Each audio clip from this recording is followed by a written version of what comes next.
It's found in thousands of products we consume every day, from candies and cookies to drinks and snacks. Now red dye 40 is being blamed for this temper tantrum. And while the government says it's safe for children, the debate over red dye has raged for more than 20 years. New tonight, as Dave Young shows us, a growing number of parents are calling for change. Dave? Yeah, Ron, you know, they say you are what you eat, but many parents here in Colorado say what their kids are eating is making them act crazy. And they say they want the medical community to recognize what Dr. Mom has been saying for a long time. I just bought it. This is 4-year-old Torin.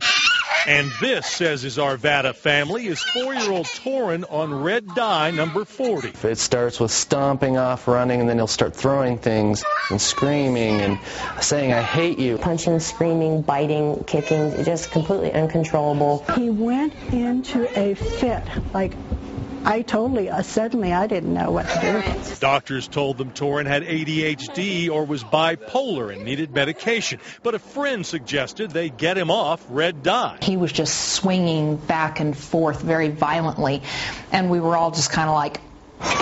Nicole's 6-year-old son Lowell was having the same issues until she says she made the red dye connection. It's in children's medicines.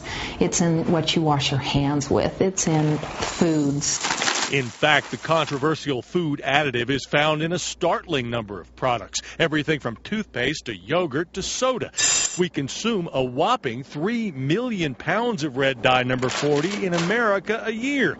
And these moms who don't know each other are angry about that. In both cases, they say they saw dramatic improvements after cutting exposure to food dyes. We have absolute proof. We go 3 months without red dye 40 and then accidentally give him something, and I mean, I had to literally restrain him.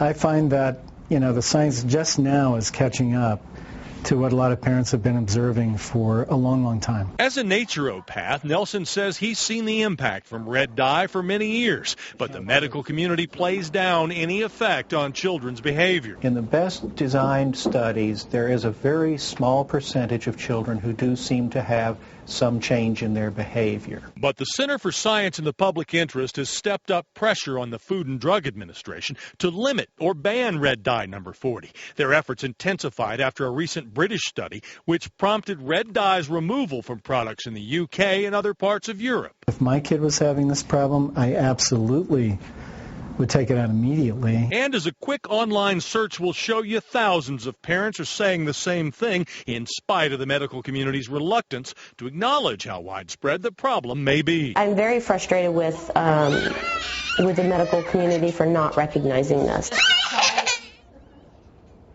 This topical is so controversial, in fact, that none of the major hospitals in the Denver area that we contacted would provide a doctor for our story.